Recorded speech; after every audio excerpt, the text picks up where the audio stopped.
Hai anak-anak kelas 4, ketemu lagi dalam pelajaran Bahasa Indonesia Senin 26 Oktober 2020. Kali ini kita akan belajar tentang kalimat majemuk. Nah, kalimat majemuk itu apa tuh? Yuk kita cermati. Dari bukumu ini juga ada bahwa kalimat majemuk itu adalah kalimat yang terdiri dari dua kalimat tunggal. Nah, kalimat tunggal itu yang bagaimana ya? Kalimat tunggal itu adalah kalimat yang seperti selalu kita ucapkan setiap harinya. Ya. Jadi bentuknya kalimat tunggal itu adalah satu kalimat. Nah, kalau tadi dijelaskan bahwa kalimat majemuk itu terdiri dari dua kalimat tunggal atau lebih, berarti ada dua subjek dan ada dua predikat atau lebih. Yuk kita lihat di sini. Nah, di sini Bu Lili sudah jelaskan bahwa kalimat majemuk itu adalah kalimat yang terdiri dari dua kalimat tunggal, di mana kedua kalimat tunggal atau lebih tadi dihubungkan dengan konjungsi. Konjungsi atau kata sambung, namun hanya mengandung satu kesatuan. Nah, tadi sudah Bu Lili jelaskan, kalimat tunggal itu memiliki setidaknya subjek dan predikat saja. Ingat, kemarin kita sudah belajar tentang itu kalimat ya, tentang jabatan dalam kalimat. Ada subjek, ada predikat, ada objek, ada keterangan. Oke, kita lanjut yuk. Nah, jenis-jenis kalimat majemuk itu ada 3, yaitu yang pertama kalimat majemuk setara, yang kedua itu kalimat majemuk rapatan, yang ketiga kalimat majemuk bertingkat. Nah, untuk ketiga jenis kalimat majemuk ini di kelas 4 hanya akan dipelajari 2 saja, yaitu kalimat majemuk setara dan kalimat majemuk rapatan. Untuk kalimat majemuk bertingkat nanti di tingkat selanjutnya akan kita pelajari. Oke, berikutnya yuk kita lihat. Kalimat majemuk setara itu apa? Jadi kalimat majemuk setara itu adalah jenis kalimat yang terbentuk dari kalimat dengan kedudukan setara atau sederajat. Nah, kata hubung yang sering digunakan pada kalimat majemuk setara itu adalah dan, sedangkan, namun, tetapi, sehingga, dan juga karena. Nah, mengapa ini boleh dipisah-pisahkan? Di sini mengapa boleh dipisah-pisahkan menjadi A, B, dan C? Ini akan kita pelajari lebih lanjut di kelas selanjutnya bersama-sama dengan nanti kalimat majemuk bertingkat gitu. Oke, berikutnya, yuk. Yang ketiga masih mengenai kalimat majemuk setara. Masing-masing unsur kalimatnya berkedudukan setingkat atau setara dan dapat saling menggantikan. Sebagai contoh nih, Lili mengambil contoh bukan dari buku paket. Contoh kalimat yang pertama, ini kalimat tunggal yang pertama itu adalah adik bermain mobil-mobilan. Adik itu sebagai subjek, bermain itu sebagai predikat, mobil-mobilan ini sebagai objek. Kalimat yang kedua, ayah membaca koran, ayah sebagai subjek, membaca sebagai predikat, koran itu sebagai objek.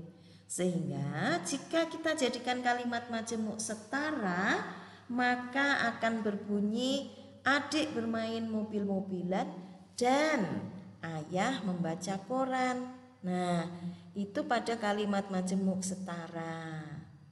Berikutnya itu adalah kalimat majemuk rapatan.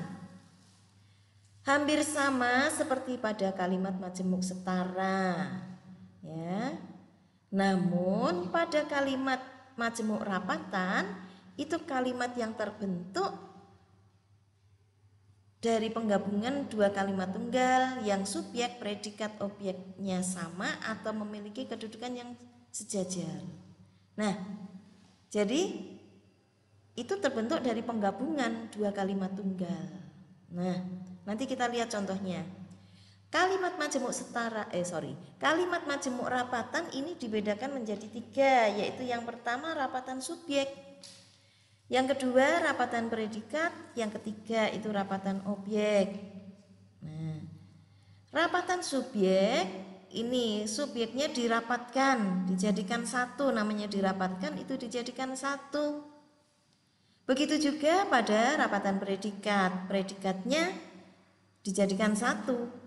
Dan objek, rapatan objek, objeknya dijadikan satu juga. Nah, kalau kita tahu bahwa baik subjek, predikat maupun objek itu dijadikan satu, maka kita sudah berkesimpulan, oh berarti dua kalimat tersebut subjeknya sama, atau dua kalimat tersebut predikatnya sama. Begitu juga dengan objek, ya, berarti sama. Lanjut. Sebagai contoh pada rapatan subjek, tari kecak berasal dari Bali. Kalimat yang kedua, tari kecak terkenal di Indonesia. Nah, ini yang ada di buku paketmu, di mana di sana itu tertulis kalimat majemuk setara. Bu Lili tidak setuju. Ya. Bu Lili tidak setuju karena di sini bukan majemuk setara, namun sebagai majemuk rapatan, di mana ini merupakan rapatan subjek.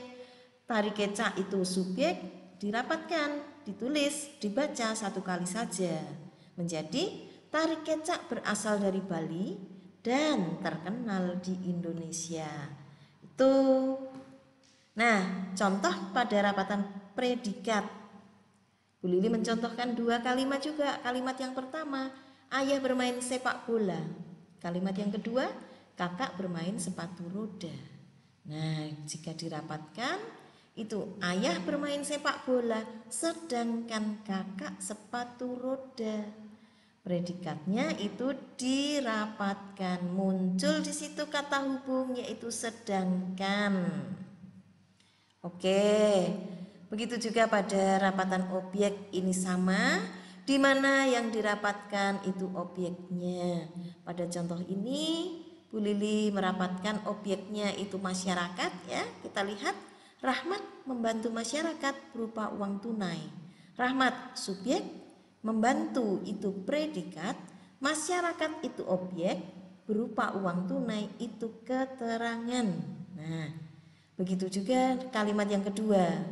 Sehingga kalau kalau digabungkan menjadi kalimat majemuk, maka akan menjadi seperti ini.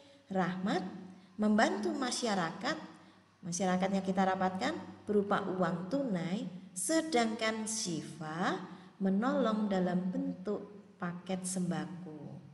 Gitu ya.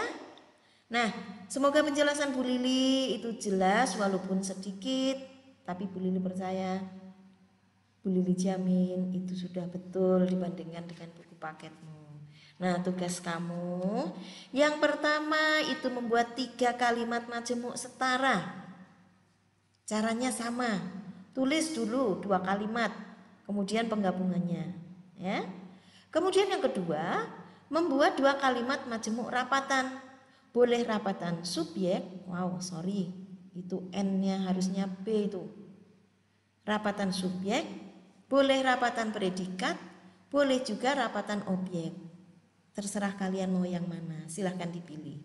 Nah, tulis di buku tulismu dengan rapi, benar, serta memperhatikan ejaan dan tanda baca. Nah, karena jumlah soalnya itu hanya 5, setiap poin itu hanya bernilai 1, sehingga nanti 5 kalimat nilainya 5. Terus penilaiannya gimana?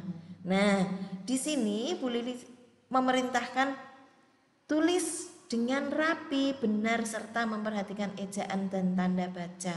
Tentu saja ini masuk dalam kriteria penilaian. Kalau kalimatnya sudah betul, ejaannya salah, tanda bacanya salah, ya mohon maaf nih, terpaksa Bu Lili kurangkan nilainya. Oke, itu aja anak-anak. Semoga penjelasan hari ini, penjelasan materi ini kalian sudah cukup mengerti, ya. Video ini sudah selesai. Selamat berlatih.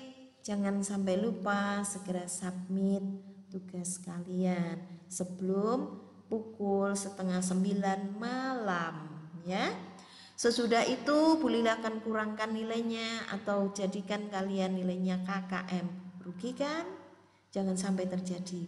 Bu Lili percaya anak-anak kelas 4 sadar dan tertib mengirimkan tugas. Oke, sampai jumpa pada video selanjutnya.